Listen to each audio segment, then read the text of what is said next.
किया किसी ने कल का होमवर्क? जी प्रभु जी पढ़ा नहीं कर पाए हैं, सॉरी प्रभु जी। पढ़े बस हैं प्रभु जी। पढ़ना ही था और क्या करना था। और सत्यम प्रभु जी ने बहुत अच्छे तरीके से नोट्स बना के भेज भी दिया। पढ़ना ही था और कुछ नहीं करना था इसमें। पढ़ा हो गुरु जी, मैं भी पढ़ के लिया प्रभु। पढ़ लिए ना। हाँ मेरे को तो लगा यार 3, 31, 12 से लेके 21 तक कौन पढ़ना चाहेगा? किसके पास रखा है अभी भागवतम?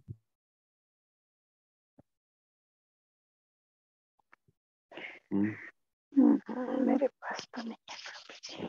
पीडीएफ से देख के पढ़ो क्या प्रभु जी? नहीं नहीं, पीडीएफ से मत पढ़िए, मैं पढ़ लेता हूँ अगर नहीं है तो। ठीक है, 12 से लेके 31 तक ये मैं पढ़ता हूँ। तो आपको पता पड़ेगा कि जो गर्भ में शिशु होता है उसकी क्या स्थिति होती है ना। माँ के गर्भ में जब जन्म होता है ना इन बच्चे का, तब उसकी क्या स्थिति होती है वो हम पढ़ते हैं। क्या कह रहे हैं भागवतम में? ये कह रहे हैं कपिल भगवान अपनी माता देवहूति को ज्ञान देते हैं, उसका वर्णन है।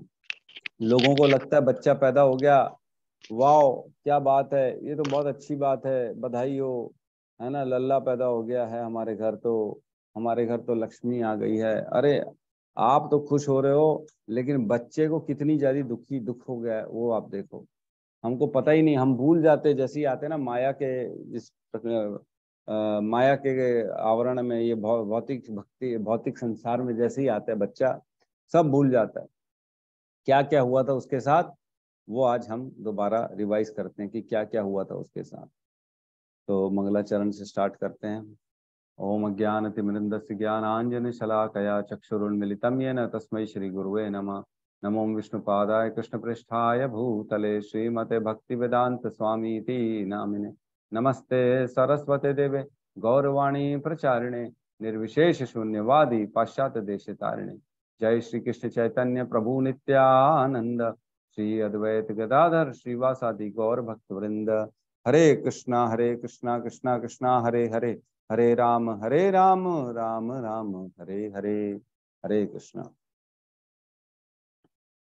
ठीक है, तो स्कंद 3 अध्याय 31 श्लोक क्रमांक 12 यहाँ कहते हैं, है ना।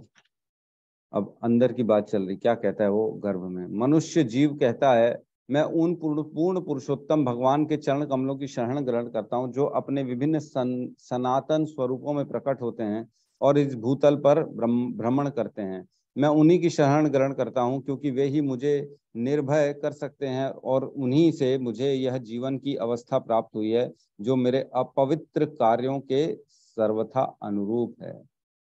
तो उसको मालूम है कि मैंने अपवित्र कार्य किए हैं, इसलिए मेरे को ये जीवन मिल रहा है शिशु को। मैं विशुद्ध आत्मा अपने कर्म के द्वारा बांधा हुआ माया की व्यवस्था वश इस समय अपनी माता के गर्भ में पड़ा हुआ हूँ। मैं उन भगवान को सादर नमस्कार करता हूँ जो यहाँ मेरे साथ हैं, किंतु जो अप्रभावित हैं और अपरिवर्तनशील हैं। वे असीम हैं किंतु संतप्त हृदय में देखे जाते हैं। मैं उन्हें सादर नमस्कार करता हूँ। ये गर्भ में शिशु भगवान को नमस्कार कर रहा है, तो उसको सब याद रहता है, गर्भ में याद रहता है उसको कि क्या हुआ था मेरे साथ।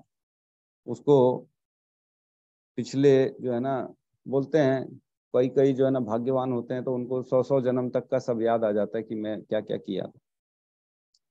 आगे कहते हैं मैं अपने इस पंचभूतों से निर्मित भौतिक शरीर में होने के कारण परमेश्वर से विलग हो गया हूँ। फलतः मेरे गुणों तथा इंद्रियों का दुरुपयोग हो रहा है। यद्यपि मैं मूलतः आध्यात्मिक हूँ, चूंकि ऐसी भौतिक शरीर से रहित होने के कारण पूर्व पुरुषोत्तम भगवान प्रकृति तथा जीव से परे हैं, और चूंकि उन्होंने आध्यात्मिक गुण महिमामय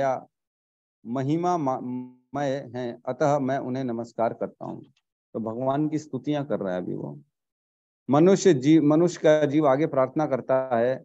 जीवात्मा को भौतिक प्रकृति के प्रभाव के अंतर्गत रखा जाता है और वह जन्म तथा मरण के चक्र में के मार्ग पर अस्तित्व टिकाए रखने के कठिन संघर्ष करता रहता है।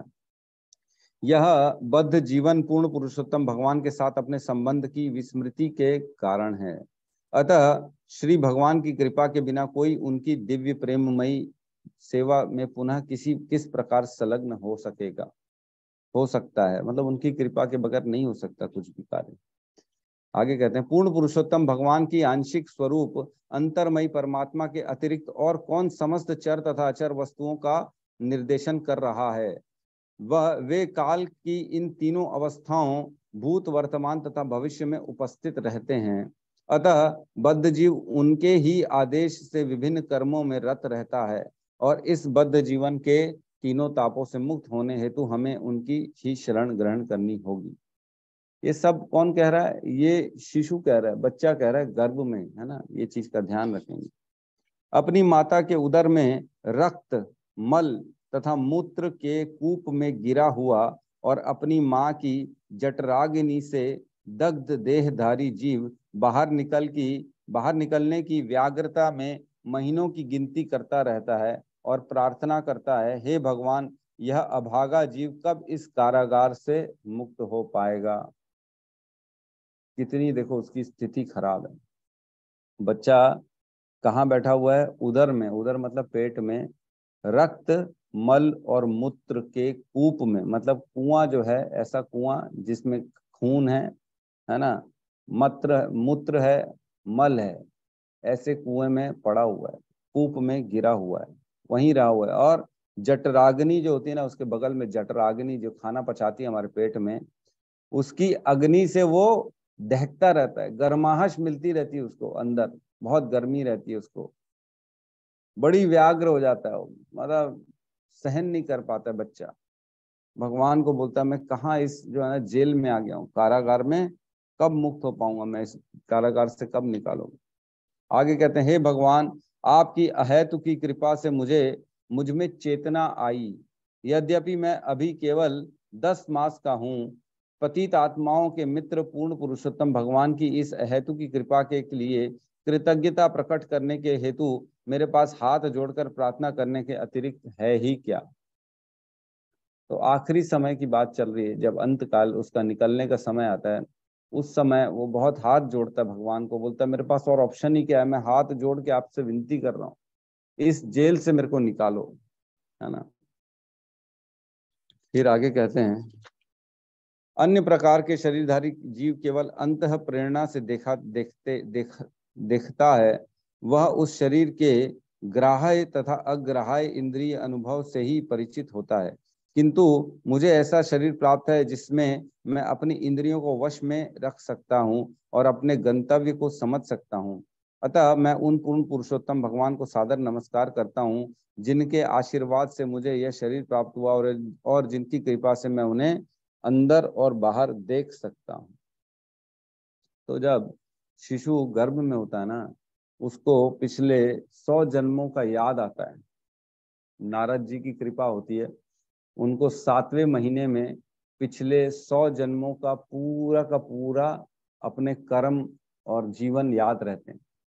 तो जब उसको याद रहते हैं तो वो कहता है, उसको भगवान को विनती करता है कि आपकी कृपा से अब मेरे को मनुष्य शरीर प्राप्त हुआ है ना, और इस शरीर में इंद्रियों को वश में रखा जा सकता है, क्योंकि पिछले 100 जन्मों का याद है, मैं कौन से शरीर में था, मैं क्या बना था, जानवर, पशु, पक्षी, वृक्ष जो भी बना था उसको याद रहता है, और कंपैरिजन करता है कि आपने मेरे को अब इस बार मनुष्य शरीर दिया जिसमें मैं अपनी इंद्रियों को वश में कर सकता हूँ और अपने गंतव्य को प्राप्त कर सकता हूँ।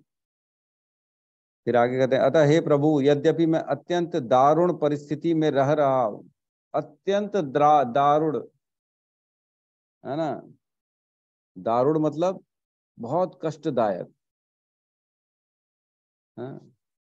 अत्यंत दारुण परिस्थिति में रह रहा हूं, किंतु मैं अपनी माँ के गर्भ से बाहर आकर भौतिक जीवन के अंधकूप में गिरना नहीं चाहता।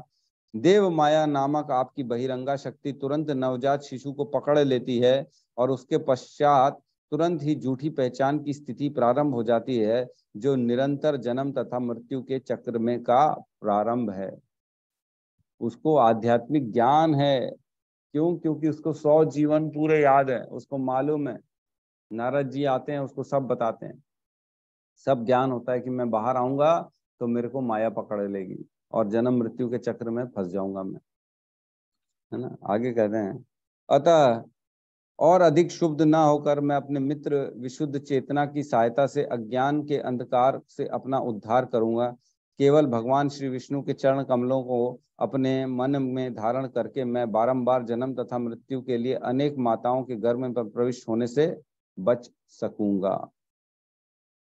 तो इस प्रकार भगवान जो है ना, उसको चेतना देते हैं 7वें महीने में बच्चे को, और उस चेतना के बाद उसको सब याद आता है और फिर भगवान की स्तुति करता है, गर्भ में स्तुति करता है। आगे कपिल भगवान कहते हैं, अभी तक गर्भ में स्थित 10 मास के जीव की ऐसी कामनाएं होती हैं, किंतु जब वह इस प्रकार श्री भगवान की स्तुति करता रहता है, तभी प्रसूति काल की वायु औंधे मुंह पड़े उस शिशु को बाहर की ओर धकेलती है और जिससे उसका जन्म हो जाता है। तो इस प्रकार बच्चे का जन्म होता है। ठीक है, एक श्लोक आता है इसमें, मैं पहले का पढ़ रहा हूं, है ना। शिशु किस प्रकार उदर में उसकी क्या स्थिति होती है ना। उदर में भूखे कीड़े द्वारा शरीर भर में बारंबार काटे जाने पर शिशु को अपनी सुकुमारता के कारण दारुण पीड़ा होती है। इस भयावह स्थिति के कारण वह क्षण क्षण अचेत होता रहता है। कीड़े काटते हैं उसको, है ना, उदर में, जो पेट के अंदर जब छोटा सा रहता है बच्चा, 2-4 महीने का रहता है, बहुत कीड़े काटते हैं, भूखे कीड़े उसको, और उनकी काटने से उसको इतना पेन होता है कि वो बेचारा बेहोश हो जाता है, बेहोश हो जाता है, बार बार अचेतन हो जाता है। फिर कहते हैं, माता के खाए हुए कड़वे, तीखे, अत्यधिक नमकीन या खट्टे भोजन के कारण शिशु के शरीर में निरंतर पीड़ा रहती है, जो प्रायः असह्य होती है। जो माँ तो खा रही है मजे से, लेकिन जो तीखा है, तेज है, खट्टा है, उसके कारण बच्चे को बहुत प्रॉब्लम होती है। उसकी स्थिति नहीं है उसको पचाने की, वो खाता है और उसके अंदर जाता है तो वो बहुत मुश्किल से उसको झेल पाता है। झिल्ली से लिपटा और बाहर के आंतों द्वारा ढका हुआ शिशु उदर में एक ओर पड़ा रहता है। उसका सिर उसके पेट की ओर मुड़ा रहता है और उसकी कमर तथा गर्दन धनुषाकार खांचे में रहती है। एक पॉलिथीन में बंद रहता है, हम देखते हैं बच्चे को, छोटा सा बच्चा पॉलिथीन में एकदम टाइट पैक रहता है, धनुष के जैसा ऐसा मुंडी झुका रहता है, घुटने उसके सर से मिले रहते हैं और हाथ भी ऐसे चिपके रहते हैं। इसी परिस्थिति में वो रहता है पूरा 8 महीने 9 महीने, हिल डुल नहीं सकता वो। ऐसी परिस्थिति, एकदम खतरनाक परिस्थिति। इस प्रकार शिशु पिंजड़े के पक्षी के समान बिना हिले डुले रहता है। उस समय यदि शिशु भाग्यवान हुआ तो उसे विगत 100 जन्मों के कष्ट स्मरण हो आते हैं और वह दुख से आहें भरता है। भला ऐसी दशा में मन की शांति कैसे संभव है। तो अगर उसकी स्वीकृतियां हैं, सबको नहीं होता, स्वीकृतियां हैं, जैसे हमने पढ़ा 4 प्रकार के दुष्कृति लोग होते हैं, और हम पढ़ेंगे आगे 4 प्रकार के सुकृति लोग होते हैं ना। तो अगर सुकृतियां होती हैं तो उसको 100 जन्म के कष्टों का स्मरण हो जाता है, याद आ जाता है कि मैंने 100 जन्मों में क्या क्या किया और क्या करने से मेरे को ये प्रॉब्लम हुई। ठीक है, आगे करें। इस प्रकार गर्भाधान के पश्चात 7वें मास से चेतना विकसित होने पर यह शिशु उन हवाओं द्वारा चलायमान रहता है जो भ्रूण के प्रसव के कुछ सप्ताह पूर्व से दबाती रहती हैं। उसी पेट की गंदगी से उत्पन्न कीड़े के समान वह एक स्थान में नहीं रह सकता। ठीक है, आगे करता है। इस भयभीत अवस्था में भौतिक अवयवों के 7 आवरणों से बंधा हुआ जीव हाथ जोड़कर श्री भगवान से याचना करता है, जिन्होंने उसे इस स्थिति में ला रखा है। भगवान की स्तुति करता है, वो लाता है, भगवान से प्रार्थना करता है, और हमने देखा किस प्रकार भगवान को वो प्रार्थना करता है। 7वें महीने में उसको चेतना आती है, समझ पाता है और अगर सुकृतियां होती हैं तो 100 जन्मों के सारे कष्ट उसके याद आ जाते हैं उसको। नारद जी उसको सब याद दिलाते हैं। तब वो भगवान को हाथ जोड़ के विनती करता है कि मैं ऐसी भयावह स्थिति में आ गया हूँ, आप मुझको यहाँ से निकालो। मैं आप ही की पूजा करूंगा, आप ही का नाम लूंगा और आप ही के चरणों में रहूंगा, मेरा जीवन पूरा आपको समर्पित कर दूंगा। बस मेरे को इस कुएं से निकालो, ये जो एकदम भयानक स्थिति हो गई है मेरी, इससे छुटकारा दिलाओ मेरे। और जैसे ही शिशु बाहर आता है, इतना दर्द होता है उसको जन्म के समय, इतना दर्द होता है कि वो सब भूल जाता है दर्द के मारे। सब चीज पुरानी याददाश्त उसकी खो जाती है पुरानी। इसीलिए सुखदेव गोस्वामी बाहर ही नहीं आ रहे थे माँ के गर्भ से। 16 साल तक गर्भ के अंदर बैठे थे। बोले मैं बाहर आऊंगा तो मेरे को ये माया जो है ना सब भुला देगी और मैं सब भूल जाऊंगा, तो मैं भगवान की जो मेरे पास इतना ज्ञान है, जो मैं वो भगवान की आध्यात्मिक स्थिति में हूँ, वो मैं खत्म हो जाएगी। फिर माया मेरे को इधर उधर थपेड़े देगी, मारेगी।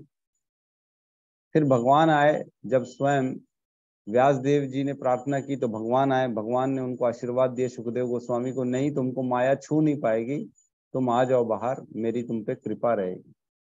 तब आए फिर वो, तब उन्होंने 16 साल की उम्र में जन्म लिया। ठीक है, किसी का कोई डाउट है तो हम ले सकते हैं, नहीं तो हम आगे बढ़ सकते हैं। हरे कृष्णा प्रभु जी, मुझे यहाँ पर ये बोलना है, बोलिए। स्थिति आज भी अपनी भी वैसी ही है, कुछ अलग नहीं है। खाना खाता है इंसान, पेट भरता है, ज्यादा हो गया तो बोलता है क्यों खाया क्यों खाया क्यों खाया। All we all are the same. Quantity और क्वालिटी अलग हो सकती है, मीन्स आइटम्स चेंज हो सकते हैं। कोई वेजिटेरियन है तो कोई फ्रूटेरियन है, मैं फ्रूटेरियन हूँ, फर्क इतना ही हो गया। But still we are beyond abdomen, we are feeling our stomach. और उसके बाद जैसे उन्होंने बोला कि अंदर सब गंदगी मलमूत्र से लिप्त रहते हैं, बाहर आने के बाद भूल जाते हैं, वैसे अपना जब तक एक्सक्रीटा नहीं होता, फिजिकल एनाटॉमी की बातें कर रही हूँ, एक्सक्रीटा नहीं होता तब तक इंसान को लगता नहीं नहीं नहीं, एक बार वो स्टमक एम्प्टी हो गया तो फिर से नया पेट के अंदर डालना प्रसादम के रूप में। यही चल रहा है अभी भी तक अपना सबका। हरे कृष्णा। तो कौन सहमत है माता जी से कि जो परिस्थिति गर्भ के अंदर थी वही गर्भ के बाहर है? प्रभु जी मैं तो उससे भी भयानक समझती हूँ, बुढ़ापा सबसे बड़ा परिस्थिति है। अच्छा, बुढ़ापा और खतरनाक। जी प्रभु जी, उसमें तो सिर्फ 9 महीना ही है, ये तो पता नहीं कब तक है, आखिरी तक, मरने तक। अच्छा, हरे और कृष्ण कौन, प्रभु जी, हरे कृष्ण। और कौन बताना चाहेगा कि जो गर्भ के अंदर की स्थिति है और आज की स्थिति है, उसमें हमारी स्थिति बेटर कौन सी है? बताइए गौतम प्रभु। हाँ प्रभु जी, एक चीज कहूंगा, जिसमें एक पॉइंट ये था कि वो बोलते हैं कि मुझे मतलब कि भले ही मतलब मुझे इसी अवस्था में रहने दे, भले ही दुखद स्थिति में, कि तू बाहर आकर माया के चुंगल में नहीं फंसना चाहता हूँ। क्योंकि प्रभु जी जैसे ही हम बाहर आते हैं, हमें जो माया देवी है वो हम उनके अंदर में आ जाते हैं। और जब मनुष्य हम जब बाहर आते हैं तो हम पूरे जन्म मृत्यु में, मतलब ये जो सर्कल है पूरा चलते ही रहेगा। अगर एक बार माया के संग में आ गए, अगर हमने भौतिक चीजों में अगर ध्यान दिया, तो ये पूरा कंटिन्यू लंबे समय तक चलेगा। तो ज्यादा बेहतर है कि हम अंदर थे तो ज्यादा अच्छा था, क्योंकि बाहर आने से फिर हम माया के में बन जाते हैं और ये फिर जन्म मृत्यु के चक्कर में फंसे रहते हैं। एक मौका ये अच्छा है प्रभु जी कि हम इस जीवन पाके हम अगर भौतिक चीजों में ना पढ़ के आध्यात्मिक में जाएंगे तो हम मुक्ति भी पा सकते हैं। तो बाहर आने का मतलब मुक्ति पाने का भी एक साधन है। तो हम्म, बेहतर है, मतलब बेहतर हमारे लिए अंदर बाहर था आए हैं आपको दिया तो जाए। हम भक्ति करेंगे।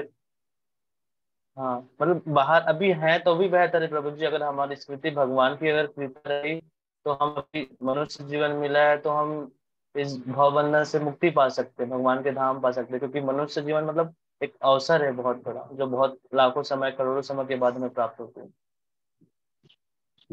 अगर तो आध्यात्मिक ज्ञान में है तब तो ये जीवन बेटर है, अगर तो नहीं है तो फिर गर्भ के अंदर बेटर है। प्रभु जी का कहना ही है। यस सोनिका माता जी, आप बताइए। हरे कृष्णा प्रभु जी, धन्यवाद प्रणाम। जी माता प्रभु जी, जी हरे। मुझे ये लगता है कि जो अंदर की स्थिति है ना, वो थोड़ी ज्यादा खराब है। क्योंकि बाहर आके हमें ज्ञान मिलता भी है, अगर हम उस पे चलें तो इसको मनुष्य शरीर को एक तरह से कहा जाता है कि टिकट टू गोलोक धाम है ना।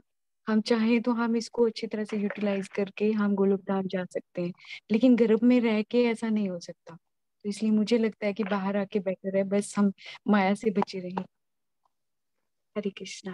हरे कृष्णा। देखो ऐसा है कि ये तो सुकृति और दुष्कृति, ये तो अपने कर्मों पे है कि आप माया से बच पाओगे कि नहीं। आपको ऑप्शंस मिलेंगे अगर आपने अच्छे कर्म किए हैं पहले। तो अगर आपने सुकृतियां नहीं है तो आपको ऑप्शंस नहीं मिलेंगे। अब रही बात अंदर और बाहर की, तो और कौन अपना विचार प्रकट करना चाहेगा कि अंदर की स्थिति गुरु जी, बेहतर है कि बाहर? दंडवत प्रणाम। जी प्रभु जी। ये भौतिक संसार है, यहाँ कष्ट से भरा हुआ है और है हर पल में कष्ट ही कष्ट मिलता है हमको। और आध्यात्मिक जगत जो सबसे सुखमय है, वहाँ के गर्भ में तो कष्ट ही कष्ट है, और ये संसार में भौतिक जगत में भी उससे और ज्यादा कष्ट है। हमें हर पल कष्ट मिलते रहता है, परेशानी परेशानी। तो हरे प्रभु जी का कृष्ण। कहना है कि गर्भ में भी कष्ट है और संसार में भी कष्ट है, लेकिन गर्भ से ज्यादा बाहर के संसार में कष्ट है। प्रभु जी का कहना है ये, राइट। ठीक है, और जी। कौन बताना चाहेगा? हरे कृष्ण प्रभु जी। यस प्रभु राहुल प्रभु बताइए। है तो वो भी एक मतलब उनको तो बाहर आना ही पड़ेगा। अगर वो भी अगर भाग मतलब पिछले प्रारब्ध ये सब उनके साथ जुड़ा हुआ है तो उनको तो बाहर आके उस कष्ट को झेलना पड़ेगा और अपने जीवन को पूर्णतः शुद्धमय करके फिर वो भगवान के पास जा सकते हैं अगर उनको ज्ञान आया तो कुल मिला के उनको बाहर आके अपना जीवन शुद्ध करना पड़ेगा और परमात्मा को पहचानना पड़ेगा प्रभु जी। हरे कृष्णा। ये तो ठीक है, लेकिन अंदर की स्थिति ज्यादा भयानक है कि बाहर की स्थिति ज्यादा भयानक है? प्रभु जी मेरे ख्याल से अंदर की ज्यादा है जब तक वो अंदर रहेंगे। और उनके मेरे ख्याल से संभव भी नहीं है कि वो ज्यादा टाइम तक अंदर रह सके। और मतलब हर एक की इच्छा नहीं कि बाहर वो मैं मतलब बोल सके कि भगवान की मैं अंदर ही रहूंगा ऐसा करके। उनको तो नहीं बाहर आना ही। वो तो ठीक है, बाहर तो आना ही पड़ेगा। बस ये है कि कष्टदायक स्थिति ना अंदर ज्यादा है कि बाहर ज्यादा है? मेरे ख्याल से अंदर ज्यादा रहेगा प्रभु जी। बाहर तो हम अंदर। कर सकते अंदर हैं। ज्यादा। जी जी ठीक है भगवान। अनिल प्रभु आप बताइए। यस। हरे कृष्ण प्रभु जी। जी प्रभु जी हरे कृष्ण। आवाज आ रही है बराबर? एकदम क्लियर है, एकदम। ठीक प्रभु जी। प्रभु जी मैं ये बोलना चाह रहा था जैसे कि जो गर्भ की जो स्थिति है ना, एक्चुअल में गर्भ की स्थिति और जो हम गर्भ के बाहर जब आते हैं तो उसमें दो कंडीशन क्रिएट होती है। सबसे तुरंत हम अगर गर्भ के अंदर हैं तो जीव माया से लिप्त नहीं रहता, वो भगवान के दर्शन वो प्रॉपर 24 आवर करते रहता है। वो अब भगवान से यही चर्चा करते रहता है। परमात्मा जो कि भगवान कृष्ण परमात्मा स्वरूप में स्थित है गर्भ के अंदर, तो उनसे यही चर्चा करता है, हे भगवान, हे परमात्मा, वो मैं जब भी बाहर आऊंगा तो हमेशा आपकी स्तुति करूंगा, आपका भजन करूंगा, कीर्तन करूंगा, मैं माया के चंगुल में नहीं फंसूंगा। वो बार बार भगवान से ही प्रार्थना करता है और भगवान को प्रॉमिस भी करता है कि जैसा मैं आपको मतलब अभी दर्शन कर पा रहा हूँ, आपकी भक्ति कर पा रहा हूँ, आपका स्मरण कर पा रहा हूँ, सेम मैं गर्भ के बाहर आने के बाद भी मैं यही करूंगा। तो हमेशा वो जितनी बार भी वो गर्भ में प्रवेश करता है उतनी बार वो भगवान को देखता है, प्रॉमिस करता है और ये बोलता है कि गर्भ के बाहर जब मैं आऊंगा तो आपकी स्तुति करूंगा, भजन करूंगा। लेकिन जैसे ही वो गर्भ के बाहर आता है तो वो सब चीज उसके अपोजिट होती है। वो प्रॉपर भगवान के दर्शन नहीं कर पाता, या फिर सॉरी मतलब भगवान को स्मरण नहीं कर पाता, वो भूल जाता है क्योंकि माया के चंगुल में फंस जाता है। तो जो गर्भ की स्थिति प्रभु जी वो एक्चुअल में ना शारीरिक लेवल पे है। उनको जो कहना चाहिए जो जो गर्भ में जो मलमूत्र रहते हैं या फिर जो भी उनको छोटे छोटे कीट बाइट करते हैं, ऐसा मैंने सुना है, उनको कष्ट होता है। तो एक्चुअल में वो शारीरिक लेवल पे होता है। तो शारीरिक लेवल में तो आदमी एक बार सह भी ले, लेकिन जैसे ही हम गर्भ के बाहर आते हैं तो जो भी हम चीजें फेस करते हैं वो मानसिक लेवल पे होते हैं, वो सीधा हमारे मन को अटैक करती है। और वो एक मतलब माया में जब फंसता है तो पूरा उसका जो मेंटली है ना वो डिस्टर्ब हो मतलब हो जाता है कहना चाहिए। इसके अलावा गर्भ में बाहर आने के बाद वो प्राय प्राय भगवान को भूल ही जाता है। और जैसा कि आपने बोला कि जब तक भगवान की स्वीकृति नहीं मिलती तब तक हम भक्ति भजन नहीं कर पाते हैं। तो मुझे ऐसा लगता है कि गर्भ की अपेक्षा इसमें दोनों कंडीशन है प्रभु जी। अगर हम चाहे भी तो भी हम गर्भ में नहीं रह सकते, क्योंकि हमको गर्भ में डाला ही इस वजह से गया था कि हम गर्भ में रहें 9 माह, उसके बाद गर्भ से बाहर आके भगवान की भक्ति करें। वो एक माध्यम है कहना चाहिए। तो ज्यादा बेटर यही रहेगा कि गर्भ से बाहर वो शिशु आए, उसके बाद भगवान की भक्ति करें। नहीं नहीं, बाहर आए क्या, आपके हाथ में थोड़ी बाहर आना है, वहां कोई बटन थोड़ी लगा है निकलने का, वो तो आपको आना ही पड़ेगा। राइट परिस्थिति की प्रभु। बात चल रही है कि वो परिस्थिति ज्यादा भयानक है कि आज की बाहर निकलने के बाद की परिस्थिति, ये बस बात चल रही है, बाकी मानसिक तो आना लेवल तो पे पड़ेगा। देखे, हाँ मानसिक लेवल पे देखे तो बाहर की स्थिति ज्यादा खराब है प्रभु जी। आपके क्योंकि हिसाब यहाँ से तो हम, बाहर की स्थिति खराब हाँ है ना? ठीक है, और कौन अपना मत रखना चाहेगा? आप लेट से एक्चुअल में एंटर किए हो, हमने पूरी अंदर की स्थिति पढ़ी है, किस प्रकार उसके कीड़े काटते हैं वगैरह वगैरह, हर परिस्थिति पूरी भागवतम से पढ़ी है। उसके बाद हमने ये प्रश्न किया है सबसे, और सब अपना अपना विचार प्रकट कर रहे हैं। ठीक है रोहित प्रभु, आप कुछ नहीं कहेंगे क्या? प्रभु जी अंदर की अपेक्षा बाहर की स्थिति जो ज्यादा अच्छी है प्रभु जी, मेरे हिसाब से तो। बाहर की स्थिति अच्छी है, अंदर की स्थिति खतरनाक है। तो अब मैं बताना चाहूंगा। यस, पुष्पेंद्र प्रभु बताना चाहेंगे क्या? हरे कृष्णा प्रभु जी। हरे कृष्णा। बताइए प्रभु। आप, अच्छा अच्छा, चलिए, अभी आप ज्वाइन किए हो, आपको कुछ जानकारी नहीं है, ठीक है। प्रभु जी छोटा सा समय लेती हूँ, बिल्कुल फ्रैक्शन ऑफ सेकंड्स। इन्होंने वो जो बोला अनिल प्रभु जी ने कि मेंटल लेवल पे बहुत ज्यादा खतरनाक है, ये तो बात सही है। क्योंकि अपन सब बोलते हैं ना, मन की इच्छा से सब चलता है। मन एक्चुअली कुछ भी नहीं है, कोई ऑर्गन नहीं है, बट मन से ही इंसान खड़ा हो पाता है, मन से ही बैठ जाता है, या मीन्स सात्विकता की ओर जाता है या तामसिकता है, जिस तरफ भी जाना चाहे। पर वाकई में देखा जाए तो फिजिकल कंडीशन अंदर खराब है, बाहर भी कोई बहुत अच्छी नहीं है, बट स्टिल मेंटल लेवल पर वाकई में वो उसको पूरा उसका अभिमन्यु कर दिया जाता है। ये बात तो इतनी सच है। मतलब अब आपके हिसाब से बाहर जो स्थिति है वो मानसिक स्थिति का ज्यादा तनाव है ना? अंदर जी में प्रभु जी, मानसिक शिकार तनाव ज्यादा है, नहीं है। हाँ। हाँ, अंदर में मानसिक तनाव नहीं है, ठीक है। तो सत्यम प्रभु कह रहे हैं, हम बाहर आकर तुरंत अपनी बुद्धि से प्रमाणिक गुरु की शरण ग्रहण करने का मौका मिल जाता है, और साथ ही बाहर जाने में गर्भ की अपेक्षा स्वतंत्रता मिल जाती है। गर्भ में कष्टदायक जीवन व्यतीत करना पड़ता है, ठीक है। तो बाहर निकल के तो आप जो करना चाहो कर सकते हो, लेकिन गर्भ में आपको कष्टदायक स्थिति होती है।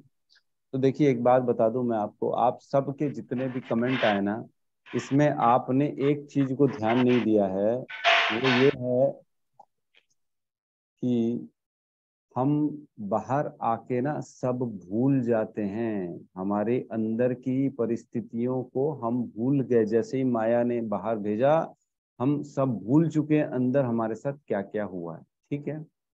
तो जब आप भूल चुके हो ना, तो आपको मालूम ही नहीं है मानसिक तनाव है कि शारीरिक तनाव, सबसे बड़ी बात। और आप जिसको बोल रहे हो ना कि मानसिक तनाव नहीं है वहां पे, तो कौन कह रहा है मानसिक तनाव नहीं? इतने श्लोक पढ़ लिए हमने, उसको अपने 100 जन्मों के कष्ट याद आ चुके हैं, याद आए हैं, तो वो फील कर रहा है, अपने मन में चिंतन कर रहा है कि मैंने इतना इतना सह लिया है प्रभु, अभी भी सह रहा हूं मैं, है ना। अभी भी उस जठराग्नि के बाजू में उल्टा लटका हो, सर नीचे पैर ऊपर है उसके, बिल्कुल मल मूत्र के बाजू में है, स्मेल आ रही है उसको दिन रात, है ना। और उसकी आग लग रही है, वहां से गर्मी आ रही है उसको। अगर आपको हम बाथरूम में कमबोर्ड के बाजू में उल्टा लटका दें, 1 महीना ही लटका दें, तो क्या परिस्थिति हो जाएगी बताओ, है ना। तो ये कहना बिल्कुल भी उचित नहीं है कि अंदर के अपेक्षा कष्ट बाहर ज्यादा है। नहीं नहीं, गलत गलत। अंदर भयंकर कष्ट है, दारुण कष्ट है, लिखा है दारुण, अत्यंत दारुण कष्ट है अंदर। बाहर तो कोई कष्ट नहीं है, आप हाथ पैर चला सकते हो, अपनी तकलीफों को दूर कर सकते हो, भगवान ने बुद्धि दी है आपको, सक्षम बना दिया आपको, आप हर चीज को सॉल्व कर सकते हो।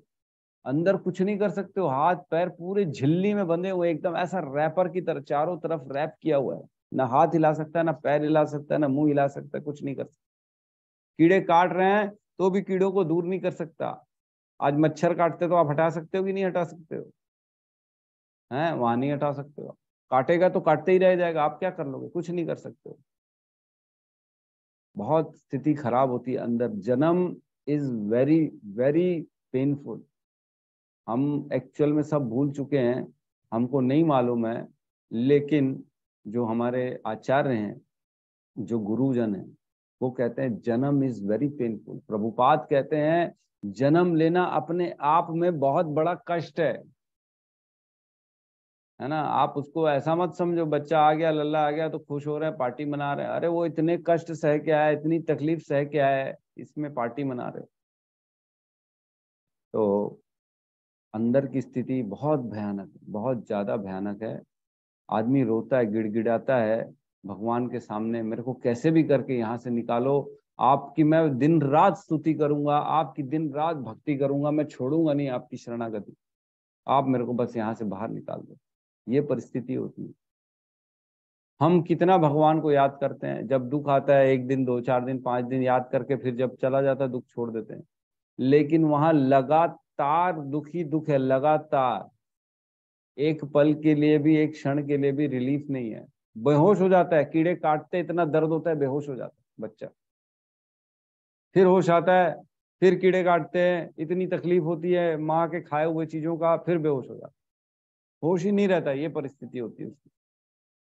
वो दुख है कि आज का दुख है, गाड़ी में घूम रहे हैं, मानसिक थोड़ा बहुत लेवल में तनाव है तो उसको बोलते परेशानी। हम जिस परिस्थिति में रहते हैं ना, हमेशा हमारे को अपनी चीजें ज्यादा ज्यादा बड़ी लगती है दूसरों के अपेक्षा। आज अपना तकलीफ सबको लगता है, मेरा तकलीफ सबसे बड़ा है, सबको लगता है। क्यों? क्योंकि आज आप उसको अनुभव कर रहे हो, है ना। बाद में जब भूल जाओगे तो आपको लगेगा नहीं नहीं वो तो थोड़ा सा ही था, आज का ज्यादा है। फिर जब भूल जाओगे, अगली अगली क्षण जाओगे दूसरे दुख में, तो लगेगा ये दुख ज्यादा बड़ा है। क्यों? क्योंकि हम उसमें वर्तमान में रहते हैं, उसको फील करते हैं। तो ऐसा है कि जन्म बहुत ज्यादा कष्टदायक है। बिल्कुल गलत है अगर ये आपका सोचना कि वर्तमान स्थिति ज्यादा कष्टदायक, बिल्कुल नहीं। आज तो बहुत, हर आदमी जो बाहर निकल गया है वो अंदर की अपेक्षा बहुत सुखी है ना। ये है कि माया के प्रकोप में है, इल्यूजन में रहता है, उसको मालूम ही नहीं है सुख कहाँ है दुख कहाँ है, सब भूल जाता है वो। ये चीजें हैं, लेकिन तकलीफ अंदर ज्यादा, शारीरिक हो चाहे मानसिक हो, दोनों। ठीक है, प्रवेश करते हैं हम आज अपनी भगवत गीता की क्लास में। ठीक है, तो हम थे श्लोक क्रमांक 7.15 में, जिसमें हमने 2 तरह के लोगों का बारे में चर्चा कर ली थी, मूढ़ और नराधम। राइट। हम आज माया अपहृत ज्ञाना और आसुरी प्रभाव, इन दोनों के बारे में चर्चा करते हैं। ठीक है, तो दुष्कृतियों की तीसरी श्रेणी माया अपहृत ज्ञाना है। तो माया ने जिनका ज्ञान हर लिया है वो तीसरी श्रेणी होती है, वो भगवान के शरणागति नहीं होते। 4 प्रकार के लोग जो हैं भगवान की शरण में नहीं जानते। एक निपट मूर्ख है, जो मूढ़ जिसको कहा गया है। दूसरा नराधम, नरों में अधम, जिसके पास धर्म नहीं है, वो नराधम। तीसरा हो गया माया अपहृत ज्ञानम, मतलब अज्ञानी। कौन सा अज्ञानी? ऐसा नहीं है कि पढ़ा लिखा नहीं है, 12वीं पास नहीं है, 10वीं फेल है, ऐसा नहीं है। ज्ञानी है वो, हो सकता है साइंटिस्ट भी हो सकता है प्रोफेसर हो सकता है टीचर हो, बहुत बड़ा स्कॉलर हो, बुक लिखता हो, है ना, स्क्रिप्ट्स लिखता हो, बड़े बड़े चिंतक हो, बहुत बड़ा दार्शनिक हो, इकोनॉमिस्ट हो, दुनिया देश दुनिया की बातें करता हो, ये हो सकता है। लेकिन अज्ञानी कौन सा है? उसको आत्मा का ज्ञान नहीं, आध्यात्म का ज्ञान नहीं है, उसको भगवान का ज्ञान नहीं है, जन्म मृत्यु का ज्ञान नहीं है, ये हो क्या रहा है मेरे साथ, क्यों मैं अच्छे घर में पैदा हुआ, क्यों मैं कष्ट में हूँ, क्यों मैं सुखी में हूँ, ये उसको नहीं मालूम है। इस पर चिंतन नहीं कर रहा हो। जो सामने चीजें दिख रही हैं खाली उसका चिंतन, और जो पीछे की चीजें हैं, जो नहीं दिखने वाली चीजें हैं, जो सर्व कारण कारणम है, हर चीज के कारण है, उनके बारे में चिंतन नहीं कर रहा है, ये अज्ञान है। वो ये तो देख रहा है फूल खिल रहे हैं, अन्न निकल रहा है, चावल पैदा हो रहे हैं, बारिश हो रही है, ये सब देख रहा है, लेकिन अंकुरित कैसे हुई चीजें, बीज से पेड़ कैसे निकला, है ना, आज मेरे हृदय में, मेरे मानसिक में, मेरी शरीर में ये सारी चीजें कैसे आ गई? मैंने क्यों किसी के घर में जन्म लिया? मेरे मृत्यु के बाद क्या होने वाला है? कौन सी चीजें मेरे को करनी चाहिए, कौन सी चीजें नहीं करनी चाहिए? ये ज्ञान जिसके पास नहीं है वो अज्ञानी है, राइट?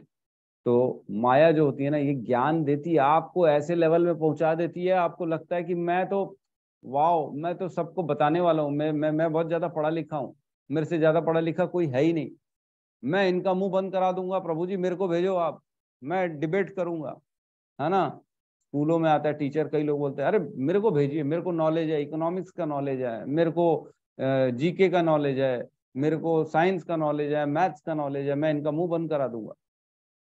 अपने आप को ईगो में डाल देते हैं कि मेरे पास ज्ञान है, लेकिन क्या तुम्हारे पास जीवन का ज्ञान है, आत्मा का ज्ञान है? तो वो नहीं है, वो रिजेक्ट कर देता है, अरे ऐसा कुछ नहीं है, जो है वो यही है, जो दिख रहा है वही है, बस इसके पीछे कुछ भी नहीं है, भगवान कुछ नहीं होते। भगवान के लिए वो लोग तर्क करते हैं, ऐसा नहीं है कि ये भगवान नहीं होते, ये माया वाले जो होते हैं ना, ये हो सकता है कि आध्यात्मिक भी हों, ब्रह्म को मानते हो, है ना, निराकार को मानते हो, ऐसे भी हो सकते हैं, लेकिन उनका ज्ञान जो है ना माया द्वारा हर लिया गया। प्रवेश करते हैं हम इसके तात्पर्य में। अर्थात ऐसे व्यक्तियों की जिनका प्रकांड ज्ञान माया के प्रभाव से शून्य हो जाता है ना, और उनकी थ्योरी रहती है वन लाइफ थ्योरी, बस एक जीवन है और वो यही है, इसके अलावा कुछ नहीं है। कुछ लोग तो अपने आप को ही भगवान मानने बैठ जाते हैं, अरे ऐसा नहीं है, अहम ब्रह्मास्मि बोलते हैं, मैं ही हूँ, भगवान हूँ, बस और कुछ नहीं। बुद्धिमान व्यक्ति वह होता है यथा महान दार्शनिक, कवि, साहित्यकार, वैज्ञानिक आदि, किंतु माया इन्हें भ्रांत कर देती है, जिसके कारण ये परमेश्वर की अवज्ञा करते हैं। तो ये साहित्यकार भी हो सकते हैं, वैज्ञानिक भी हो सकते हैं, कवि भी हो सकते हैं। कवि कवि जो होते हैं ना, बोलते हैं बड़ा चिंतन करते लिखते हैं, ऐसी ऐसी भावनाएं लिखते हैं कवि, वाह दिल को छू जाती है, बोलते हैं ऐसा। तो कवि हो चाहे कोई भी हो, लेकिन जब तक उनकी चिंतन में भगवान नहीं है तब तक वो खाली जो है ना अपरित ज्ञानम, अज्ञानी है। इसमें कहा गया है माया अपरित ज्ञाना की बहुत बड़ी संख्या है, और यहाँ तक कि वे भगवत गीता के विद्वान के मध्य भी हैं। ऐसा नहीं है, बहुत से लोग हैं जो भगवत गीता में कमेंट भी देते हैं, पढ़ते भी हैं, बोलते भी हैं, वो भी इस श्रेणी में आ सकते हैं, क्योंकि वो गीता को अपने हिसाब से सोचते हैं, तोड़ मरोड़ के बताते हैं, बोले नहीं नहीं भगवान नहीं था, ये तो परमात्मा था जो कृष्ण के हृदय में थे और उन्होंने ये ज्ञान दिया। इस प्रकार की बातें करते हैं। गीता में अत्यंत सीधा सरल भाषा में कहा गया है कि श्री कृष्ण ही भगवान है, ना तो कोई उनके तुल्य है, ना ही उनसे बड़ा है। कौन सा श्लोक है?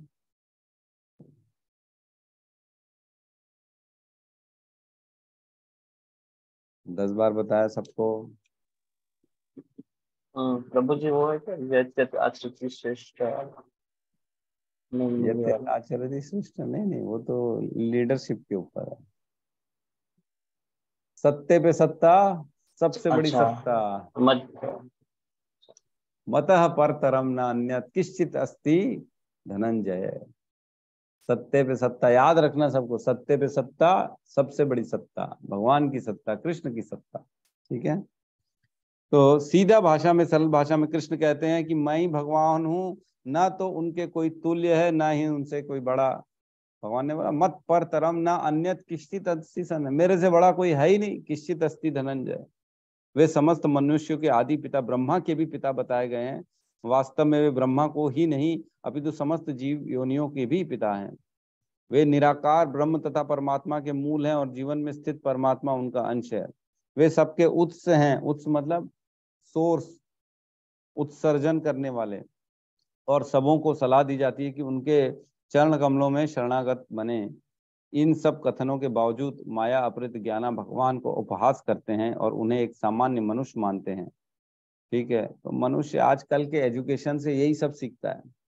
आज का जो एजुकेशन सिस्टम है ना, वो आपको पेट भरना सिखा सकता है, इंद्रियां तुष्ट करना सिखा सकता है कि किस प्रकार हम अपनी इच्छा पूर्ति करें, पैसा कमाना सिखा सकता है कि दिन रात पैसे के लिए दौड़ो भागो, लेकिन सुख शांति भगवान के बारे में कोई ज्ञान नहीं।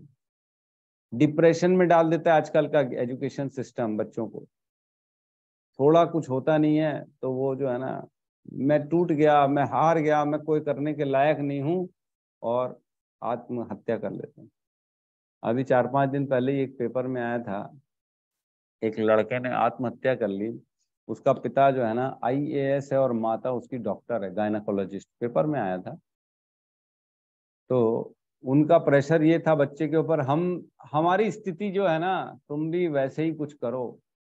वो प्रेशर बनाते थे, हम इतने पढ़े लिखे, हम ये हैं, हम वो हैं, तुम कुछ तो करके दिखाओ, तुम्हारा भी तो जीवन, हमारे मतलब हमारा नाम खराब मत करो तुम।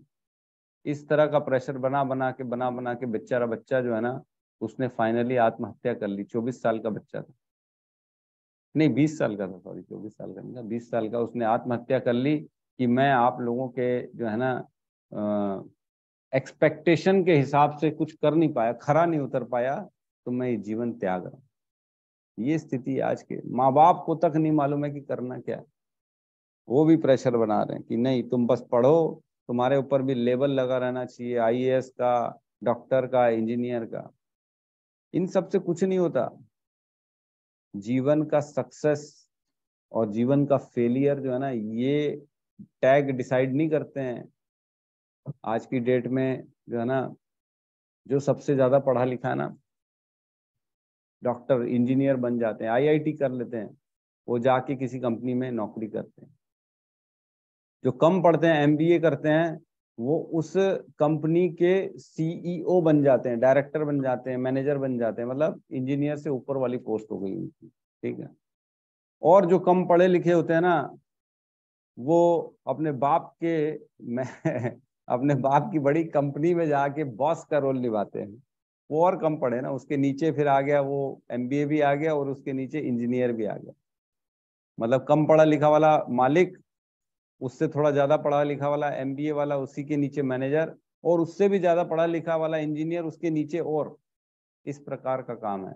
और एकदम जो नहीं पढ़ता ना, एकदम बेकार वाहियात जो होता है ना, वो पॉलिटिक्स में चला जाता है और वो नेता मंत्री बन जाता है।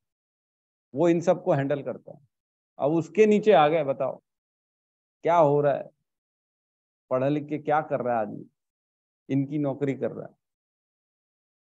तो ये स्थिति तो है आज के एजुकेशन सिस्टम की। सिखाने के लिए कुछ नहीं है, खींचने के लिए पूरा कुछ आदमी का जीवन खत्म कर देते हैं ये सिस्टम, ठीक है। तो ये अब माया अपहृत ज्ञानम। नेक्स्ट में श्लोक में प्रवेश करते हैं। नेक्स्ट इसमें चौथी कैटेगरी होती है आसुरिम आसुरिम भावमाश्रितः। दुष्कृतियों की चौथी श्रेणी आसुरम है, जो आसुरी प्रभाव के सीधा सीधा नकार कर देते हैं, उनको बोलते हैं भगवान तो है ही नहीं, अर्थात आसुरी सिद्धांत वालों की है यह श्रेणी। खुले रूप से नास्तिक होते हैं, एथिस्ट कहते हैं इनको इंग्लिश में। इनमें से कुछ तर्क करते हैं कि परमेश्वर कभी भी इस संसार में अवतरित नहीं हो सकता, किंतु वे इसका कोई ठोस प्रमाण नहीं बता पाते। और ऐसा क्यों नहीं हो सकता? तो क्योंकि हमारे घर में आजकल के लोगों में संस्कार नहीं है, बच्चों को बताते ही नहीं है भगवान कौन है कौन नहीं है, क्या भगवान लीला कर रहे हैं क्या नहीं कर रहे हैं।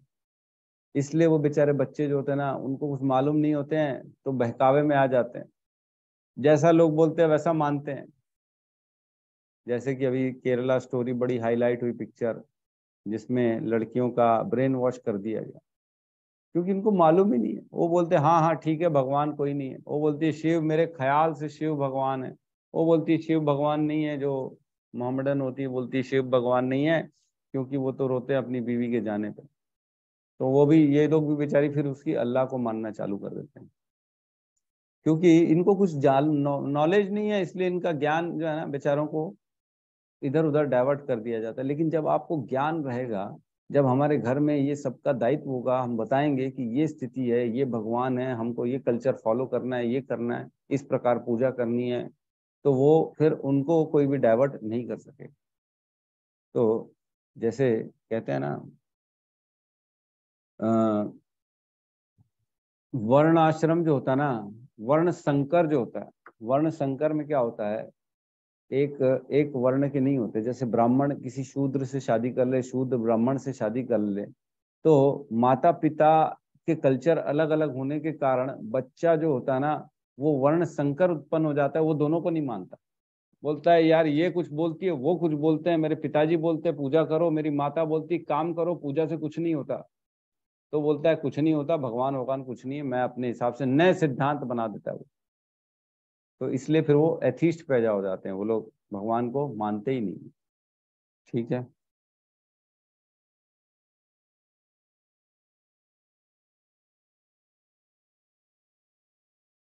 दक्षिण भारत में श्री यमुनाचार्य अलबंदरू ने कहा है, प्रभु आप उन लोगों द्वारा नहीं जाने जाते जो नास्तिक सिद्धांत में लगे हैं। भले ही आप विलक्षण गुण रूप तथा लीला से युक्त हैं, तभी सभी शास्त्र ने आपका विशुद्ध सत्वमय विग्रह प्रमाणित किया है तथा देवी गुण संपन्न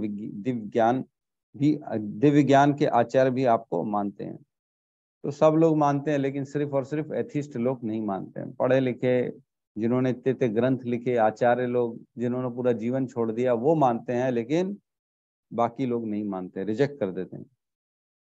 ठीक है। तो एक बार की बात है, इस्कॉन जुहू, जब पुरानी बात है प्रभुपाद के समय, जब इस्कॉन जुहू के लिए प्रभुपाद ने जमीन फाइनल की, उनको पैसे भी दे दिए थे। नैयर जी की जमीन थी वो, नैयर, है ना। पता नहीं क्या हुआ, वो नास्तिक थे, पैसे लेने के बाद भी जो है ना बोले मैं बनाने नहीं दूंगा मंदिर, लफड़ा डाल दिए। और उन्होंने गुंडे खड़े कर दिए वहां पे काम करने के लिए, काम नहीं करने देते थे प्रभुपाद को, शिष्यों को भगा देते थे डंडे दिखा दिखा के।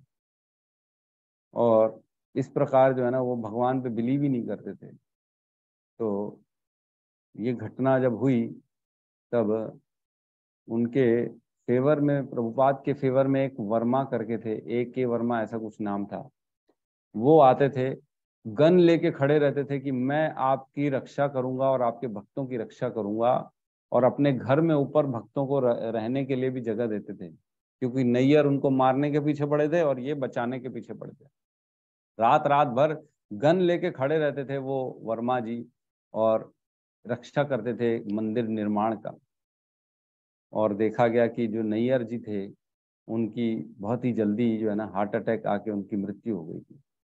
वो चल बसे, और इस प्रकार फिर इस्कॉन जुहू बन पाया, मंदिर बन पाया। फिर जब प्रभुपाद आए काफी समय के बाद, तब उनको पता पड़ा जो वर्मा जी हैं वो बेड में हैं, बिस्तर में आ गए हैं और चल फिरने में असक्षम है। तो प्रभुपाद जी सीधा एयरपोर्ट से उतर के उनके घर गए, और उनके घर 5 घंटे कीर्तन किया उन्होंने। 5 घंटे स्वयं प्रभुपाद ने कीर्तन किया उनके सामने, और उनको बोला आप कल मंदिर आएंगे, जबकि वो बेड में थे ना। तो भक्त गए अगले दिन उनको लेने मंदिर के लिए, तो मंदिर लेने आए, तो ये देखा गया कि मंदिर के द्वार से लेके अंदर विग्रह तक वो खुद चल के गए, वर्मा जी चल के, जो कि डॉक्टर साहब इम्पॉसिबल बोल दिए थे, ये चल नहीं पाएंगे, बेड में है। चल के गए, और प्रभुपाद ने बोला उनको कि मैं देखता हूं भगवान आपको वैकुंठ में कैसे नहीं आने देंगे। ये कमिटमेंट किया प्रभुपाद ने उनको। आपने बोले मंदिर बनवाया उनका, आपने इतना काम किया, मैं देखता हूं भगवान कैसे नहीं आपको अपने वैकुंठ में जाने देंगे। आपको बिल्कुल, आपकी जगह वहां वैकुंठ में बन चुकी है, आपने यहाँ मंदिर निर्माण करवाने में हमारी मदद की, वहां वैकुंठ में आपका घर का निर्माण हो चुका है, बोले आप वहीं जाओ। तो इस प्रकार कुछ कुछ चीजें हो जाती हैं जो बड़ी याद आ जाती हैं। तो एथिस्ट के बारे में, आसुरी के बारे में जो है ना 16वां हमारा अध्याय आएगा, जिसमें पूर्ण रूप से देवी तथा आसुरी स्वभाव आएगा। तो एक श्लोक ले लेते हैं 16.07 और 8, जिसमें आसुरी प्रभाव के बारे में बताया गया। 07 पेज नंबर 439। इसमें कहते हैं, जो आसुरी हैं वे यह नहीं जानते कि क्या करना चाहिए और क्या नहीं करना चाहिए। उनमें न तो पवित्रता, न उचित आचरण, न और न ही सत्य पाया जाता। तो ये आज जो आसुरी लोग होते हैं ना, उनके लक्षण हैं ये, कैसे होते हैं। और 8 नंबर श्लोक में कहते हैं, वे कहते हैं कि इस जगत मिथ्या है, इसका कोई आधार नहीं है और इसका नियमन किसी ईश्वर द्वारा नहीं होता। उनका कहना है कि यह काम इच्छा से उत्पन्न होता है और काम के अतिरिक्त कोई अन्य कारण नहीं है। उनको लगता है बच्चे पैदा हो रहे काम के कारण हो रहे, ये सोच है। ठीक है। तो इस प्रकार जो है ना इंसान एथिस्ट बन जाता है। वो भगवान को रिजेक्ट कर देता है। ठीक है, तो हम कल फिर 16वें नंबर श्लोक में प्रवेश करेंगे। आज की क्लास को यहाँ विराम देते हैं। किसी का कोई डाउट है, कोई क्वेश्चन है तो ले सकते हैं। हरे कृष्ण प्रभु जी। जी प्रभु जी, हरे कृष्ण। प्रभु जी एक क्वेश्चन था, मतलब कल सोने से पहले मैं सोच रहा था काफी डीपली चिंतन जिसको बोलते हैं। मैं ये बोल रहा था प्रभु जी, आवाज आ रहा है ना? ठीक। यस यस, एकदम। जैसे कि प्रभु जी हम लोग भारत में हैं, है ना, तो भारत में तो मैक्सिमम जो सनातनी है, जो हिंदू धर्म को फॉलो करते हैं, तो उस वजह से भी हम कृष्ण नाम को सुन पा रहे हैं या फिर ले पा रहे हैं, या फिर इस्कॉन के भक्त आ जाते हैं तो हम ले पा रहे हैं। लेकिन अगर 200 कंट्री में अगर 199 कंट्री को देखें तो वहाँ सनातनी नहीं है, और मैक्सिमम कोई क्रिश्चियन को फॉलो करते हैं, और मैक्सिमम मुस्लिम बाहुल्य है। तो अगर मनुष्य जीवन अगर पा भी रहे हैं तो भी भगवान कृष्ण का नाम वो तो ले नहीं पा रहे हैं, वो तो निराकार को मानते हैं। और हमने हम्म जैसे शास्त्रों में पढ़ा कि भाई जब तक जो मनुष्य होता है वो कृष्ण नाम को उच्चारण नहीं करता तब तक उसकी मुक्ति पॉसिबल नहीं है। हम्म तो ऐसा में तो फिर वो कई युगों या फिर हजारों या फिर कल्पों तक उनका जन्म मृत्यु होता रहेगा, क्योंकि अगर उनको मुक्ति पाना है तो फिर उनको भारत में जन्म लेना पड़ेगा या फिर कृष्ण नाम उच्चारण करना पड़ेगा। हम्म तो उनकी मुक्ति कैसे पॉसिबल अगर वो अदर रिलीजन्स में अगर पैदा हो या फिर दूसरी कंट्री में? नहीं होगी, मुक्ति नहीं होगी उनकी। हाँ, तो वो मनुष्य तो वो हमारे, मैंने ये जो है ना, प्रभु जी से ये भी क्वेश्चन पूछा था। तो प्रभु जी का कहना है कि जितनी जनसंख्या है पूरे वर्ल्ड की, उससे कम से कम 10 गुना ज्यादा भूत प्रेत घूम रहे हैं इधर पे। ठीक है, जो, क्योंकि है ही नहीं, मुक्ति नहीं है, क्या करो। भारत पे जो है ना, एक आता है, भारत में जन्म पाइया और राधा कृष्ण ना भजिया, जानिया सुनिया विष खाइनु। मतलब वो जान मूझ के जिसने भारत में अपना, जो जिसका पैदा हुआ है और उसने भगवान का नाम नहीं लिया, भगवान कृष्ण का, तो वो जान मूझ के अपने हत्या, अपनी आत्महत्या कर रहा है। ये कहा गया है शास्त्रों में, जानिया सुनिया विष खाइनु, जान मूझ के वो जहर ग्रहण कर रहा है, उसकी मुक्ति नहीं होगी। तो कहते हैं 10 गुना, कम से कम 10 गुना ऐसे घूम रहे हैं भूत प्रेत जिनकी मुक्ति नहीं है, भटक रहे हैं। तो आप कहीं पे भी देख लें, इधर पैदा हो रहे हैं, उधर पैदा हो रहे हैं। आज क्यों मायापुर में इतने फॉरेनर क्यों आके रह रहे हैं? 108 कंट्रीज, नहीं 108 नहीं, बहुत 100 से अधिक कंट्रीज से लोग आके वहां रह रहे हैं, पूरे परिवार के साथ में, सब छोड़ छाड़ के, लंदन से, रशिया से, ऑस्ट्रेलिया से, अमेरिका से। क्यों क्यों रह रहे हैं? क्योंकि प्रभुपाद ने बता दिया है कि जन्म और मृत्यु जो है ना, अगर भारत में हो तब तो आपका उद्धार है, लेकिन भारत के बाहर आपका उद्धार नहीं है। लेकिन जहां भक्त जाते हैं ना, जैसे हमने कल भी सुना, तमाल प्रभु, हिज ग्रेस तमाल प्रभु का जो लेक्चर था, कि भक्त जहां रहते हैं वहां धाम बन जाता है, वो स्थान धाम कहलाता है। तो अगर स्वयं जहाँ पे भक्त आ जाए, मुझे म्यूट हो गया आप।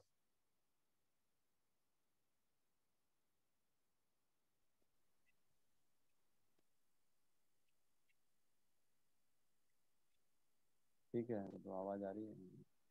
तो आ रही जहाँ प्रभु। भक्त होते हैं वहाँ पे सेंटर बन जाता है, वहाँ धाम बन जाता है, इसलिए ऐसी कोई बात नहीं है। लेकिन जो बगैर किसी भगवान के नाम लिए ऐसे ही जिया और ऐसे ही चल बसा, तो उसकी तो कोई गति नहीं। उसको तो पता नहीं मनुष्य जीवन कब मिलेगा, करोड़ों लाखों अरबों साल के बाद मिलेगा। लेकिन स्थिति खराब है प्रभु जी, ये तो है। हम बहुत फॉर्चुनेट हैं जो हम भगवान के शरणागति हैं। भारत में जन्म मिल गया है, हिंदू सनातन धर्म में मिल गया है एक तो जगह, उसके बाद गुरु आचार्य भगवत गीता वाणी मिल गई सीखने को, समझने को, और भगवान के मेन नाम लेने के लिए हमको जो है ना, भगवान ने चुन लिया कि आप नाम ले पा रहे हो भगवान। अदरवाइज ये बहुत बहुत बहुत स्वीकृतियां हैं, बहुत पुण्य हैं, बहुत अच्छे कर्म हैं जो हमारे, ऐसी स्थिति है हमारी।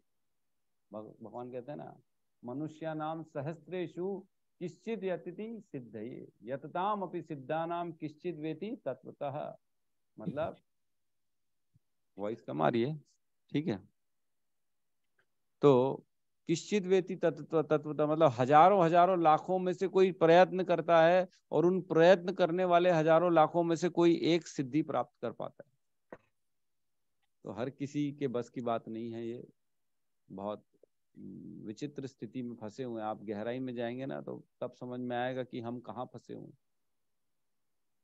मनुष्य जीवन, उसके बाद भक्ति, उसके बाद कृष्ण भक्तों का संग, उसके बाद नाम ले लेना, चैंटिंग कर लेना, ये सब अद्भुत है। एक बार इस ग्रेस अमरेंद्र प्रभु कह रहे थे, डॉक्टर बनना बड़ा मुश्किल है। बच्चा डॉक्टर बन गया तो लोग खुशी मनाते, डॉक्टर बन गया। उसके बाद एमबीए भाई अच्छी जगह से कर लेना, वो भी मुश्किल है। उसके बाद इंजीनियर करना, वो भी मुश्किल है। उसके बाद वकालत करना, वो भी मुश्किल है। उसके बाद प्रधानमंत्री बनना, वो भी मुश्किल है। उसी देश का प्रधानमंत्री भी बन जाए तो अगर कोई आदमी, कोई लड़का, वो डॉक्टर भी पढ़ ले, एमबीए भी पढ़ ले, इंजीनियर भी पढ़ ले और वकील भी बन जाए और प्रधानमंत्री भी बन जाए, इसके ये कितने चांस हैं? उसी देश का वो लड़का ये सब पढ़ ले और प्रधानमंत्री भी बन जाए, इसके कितने चांस हैं? नहीं है, ना के बराबर है। बोले फिर भी ये ज्यादा है, लेकिन एक भक्त बन जाए वो और कम है।